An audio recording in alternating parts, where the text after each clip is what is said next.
and welcome to another episode of the Successful Business Women podcast.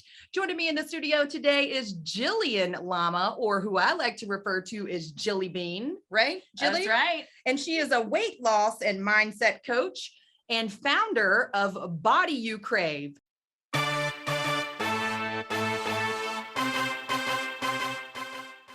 Jilly Bean? Yeah. I think you got a little story for us. Yes. Come on. So after college, I really struggled to find a job, figure out what I was doing with my life. So I moved to Bangladesh. My parents were stationed there with the Foreign Service, and I was over there. My youngest sister was also there. So we were at the Marine House where they were having a party, my kind of men. And all of a sudden, my sister is like, I think the room gets quiet. My sister yells out, "Hey, Jilly Bean." And all these men, right, like look up and they're like, "Jilly Bean." And I was like, oh my gosh. It was like a month or two into me being in the country. And I was there another 2 years.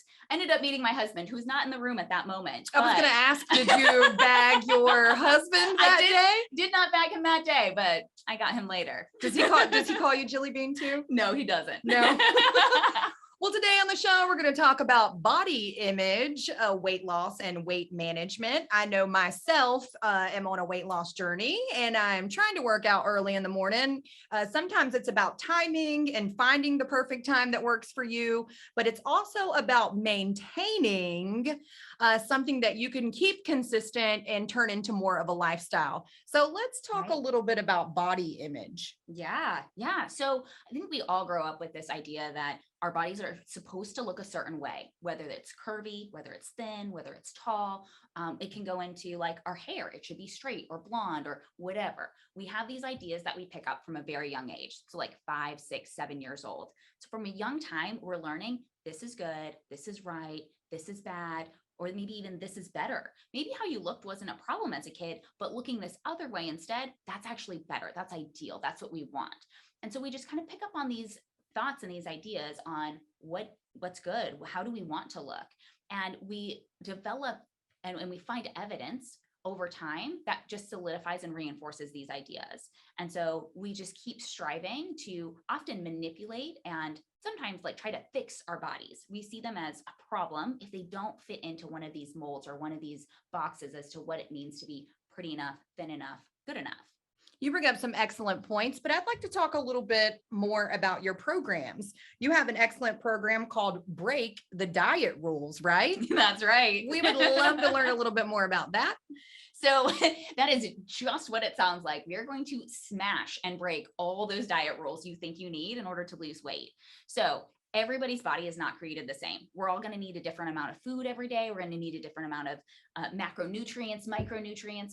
But beyond that, we all have different tastes and preferences. Like I love broccoli. I hate eggplant. Like you could not pay me to eat the eggplant. I just do not like it. Okay, I would not do well on a plan that required or forced it. And the beautiful thing is you don't have to, because the reason why we're overweight and we struggle with our weight is because we're overeating. It's not because of food. It's not because of the bread. It's not because of the sweets, the chocolate. I promise you it's not because of the wine.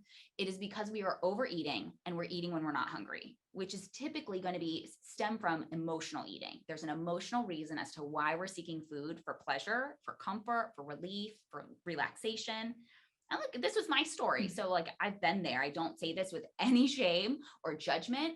I'm here because I did not find the resources that I wanted to be able to support me in my journey. And that's what I'm hoping to do, is to help make it easier for women to feel good in their bodies, to like who they are now and the body they have, and all the way down the scale.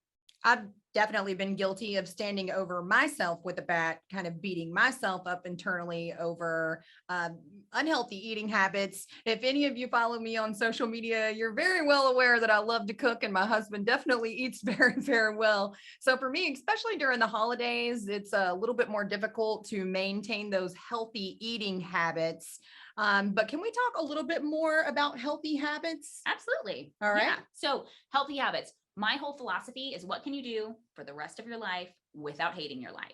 And this has to apply with the different phases of life that you're going in. So what you can do today is going to look different than what you're doing in October or November. It might look different than what you're doing next summer. And that's okay. We're going to get a little bit better every single day. So we're going to start with a small 1% level up. And I know everybody's like, that's not good enough. Trust me, my brain says that too, because your brain is there to keep you safe. It wants to keep you alive. It wants to seek pleasure and avoid pain via the path of least resistance. And that pain can be real or perceived, and it can be mental, physical, or emotional.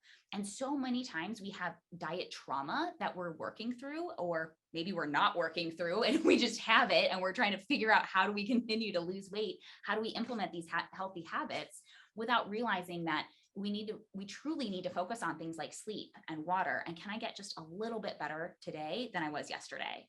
So you're saying progress is definitely important, but getting started is even more important. Right. So if I wanted to get started today, let's say I'm done, I'm going to give up my unhealthy eating habits. I'm going to stop beating myself up. And today is the day that I want to make change. How do I get in contact with you? How do I sign up for one of your programs? Yep. So the best way to find me is at bodyyoucrave.com. You can find me online there. You can email me at jillian@jillianlama.com.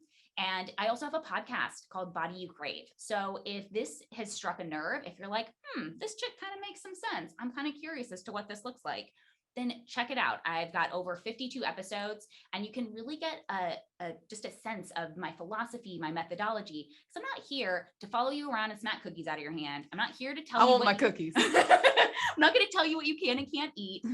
You don't even have to give up all your unhealthy food. Like, let's just meet yourself right where you're at today and just start making small, simple level ups, small progress. That's what we're going for. But if you'd like the help, then I would love to be there to support you.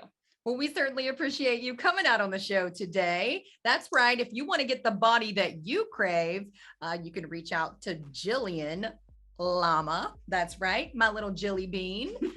Look her up on her social media profiles. You can check her out on her podcast. We're excited that you came out to join us for another successful episode at the Successful Businesswomen Podcast. We look forward to hearing from you or seeing you next week for another great episode. Thanks for coming out. Thanks.